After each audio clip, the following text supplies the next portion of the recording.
August থেকে আমাদের গ্রামের মেয়ে প্রীতি বিশ্বাস নিখোঁজ কেন? প্রশাসন তুমি জবাব চাই, জবাব দাও। জলপাইগুড়ির রংধামালিতে উত্তেজনা ছড়িয়েছে একটি নিখোঁজ নাবালিকার ঘটনাকে কেন্দ্র করে। সুমি নাম পরিবর্তিত। নামে 14 আগস্ট নিখোঁজ হওয়া নাবালিকার খোঁজ না মেলায় বৃহস্পতিবার সকালে গ্রামবাসীরা রাস্তা অবরোধ করে প্রতিবাদে ফেটে পড়েন। গ্রামবাসীদের অভিযোগ, নিখোঁজের দিনই নাবালিকার পরিবার স্থানীয় এক যুবকের বিরুদ্ধে কোতোয়ালি থানায় অপহরণের মামলা দায়ের করেছিল, কিন্তু 2 সপ্তাহ কেটে গেলেও পুলিশ কোনো কার্যকর পদক্ষেপ নেয়নি। গ্রামবাসীদের দাবি, পুলিশ এই ঘটনায় যথাযথ উদ্যোগ নিচ্ছে না, জানিয়ে তারা চরম উদ্বিগ্ন। আরজিকর ঘটনার পর এই নিখোঁজ কাণ্ডে আতঙ্কিত গ্রামবাসীরা মেয়েটির দ্রুত পুনরুদ্ধারের দাবিতে প্রায় 3 ঘন্টা রাস্তা অবরোধ করে রাখে। গ্রামবাসীদের একটাই দাবি, মেয়েটিকে অবিলম্বে উদ্ধার করতে হবে এবং এই মামলায় অভিযুক্তকে দ্রুত গ্রেফতার করতে হবে। Bureau report, news prime Times. 15 আগস্টে আমি জলপাইগুড়িতে থানাতে 14 তারিখে কেস করি, ঠিক আছে।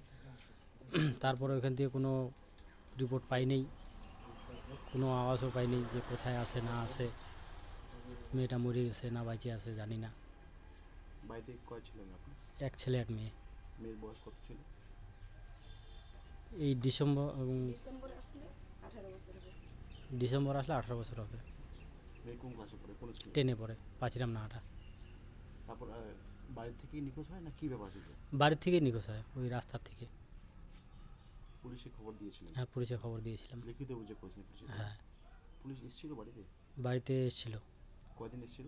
একদিন এসেছিল, তারপর থেকে কোনো খবর পাননি? কোনো খবর পাইনি। তারা তো ভীষণ ভয়ের মধ্যে ভয়ের মধ্যে রয়েছে। এই রকম অবস্থা, এই এখন দেশে যা পরিস্থিতি চলছে, যে বেশি তার জন্য কি বেশি ভয় মনে হচ্ছে? হ্যাঁ, তার জন্য তো বেশি ভয় হবে। কিসের জন্য? মেয়েটা খুঁজে পাচ্ছি না, কোথায় আছে। আজকে 15 দিন ধরে নিখোঁজ হয়ে আছে। ওইদিকে অন্যদিকে যা যা খবর, যা খবর শুনতেছি। আজকে তো পদবত, হ্যাঁ, আজকে তো মানে থানার থেকে পুলিশ আসছিল, পদবোধ করছিলাম। সবাই করছে? হ্যাঁ, আমরা সবাই মিলে করছিলাম, গ্রামবাসীরা মিলে। কি চাচ্ছেন এখন? এখন আর মেয়েকে খুঁজে যাচ্ছি, কোথায় আছে। এসে কি বললো? পুলিশ এসে বললো ঠিক আছে, দেখতেছি। কোনো সময় নিয়েছে? সময় নেই, আজকে যাইতে বলছি। বাড়িতে কে কে রয়েছে? বাড়িতে মা আছে, বাবা আছে, স্বামী স্ত্রী?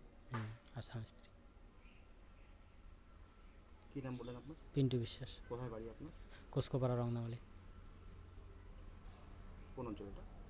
পাতকাটা। অবস্থা চারিদিকে যে অবস্থা যা শুনতেছি, এখন আমাদের মেয়েটা আজকে 14 দিন ধরে নাই, সে কোথায় আছে, কি অবস্থায় আছে, এটা নিয়ে আমরা চিন্তিত। পুলিশে খবর দিয়েছিলেন? হ্যাঁ, পুলিশকে আমরা খবর দিয়েছি, তাও পুলিশ কোনো খবর দিচ্ছে না। তো আজকে আপনারা কি করলেন? আজকে আমরা এই যে 2.5 ঘন্টা পথ অবরোধ করলাম। তাও পুলিশ আসছিল? পুলিশ এসে বললো যে আমরা ব্যাপারটা দেখতেছি, এতটুকুই বললো। দ্রুত কোনো সুরাহা করবে বলছে? হ্যাঁ, সুরাহা করবে বলছে। দ্রুত সুরাহা করবে। এই যে মেয়েটা তাহলে কবে থেকে নেই? আজকে 16 দিন। কোথায় বাড়ি? রংধামালি, কোসকোপাড়া। আপনার নাম? আমার নাম মিঠুন মহন্ত, পঞ্চায়েতের হাউসমেট। এই জায়গাটার নাম কি? এটা কোসকোপাড়া। কোথায় আপনারা পদাবর্তা করলেন? আমরা রংধামালি চৌপতি মোড়। কি চাচ্ছেন তাহলে আপনার গ্রামবাসীরা? আমরা চাচ্ছি দ্রুত যাতে মেয়েটাকে আমরা পাই, এটাই আমাদের আশা। তারিখ থেকে তারপর মেয়ের কোনো খবর? না, কোনো খবর পাইনি। পুলিশে খবর দিয়েছিল? হ্যাঁ। কি বলবেন এই যে মেয়েকে পাচ্ছেন না? তাহলে মেয়েকে পাচ্ছি না দেখে তো খুব চিন্তিত আছি, যে খবরে কি কি দেখতেছি না দেখে মানে মানে ও এখন মানে বাইচে আছে না কি হয়েছে, এটা নিয়ে তো খুব চিন্তা। ভীষণ তাহলে চিন্তার মধ্যে রয়েছে? হ্যাঁ। কি চাচ্ছেন এখন অবস্থায়? আমরা আমাদের মেয়েটাকে খোঁজ, মানে কোথায় আছে আমরা এটা খোঁজ করতে চাচ্ছি। কাঠ মিস্ত্রি কাজ করে। কয় ছেলে আপনার? এক ছেলে এক মেয়ে, মেয়ে বড়। কোন ক্লাসে, কোন স্কুলে? পাঁচিরাম নাহাটা, 10-এ। কি নাম আপনার? পিঙ্কি বিশ্বাস। মেয়ের নাম কি? মেয়ের নাম প্রীতি বিশ্বাস।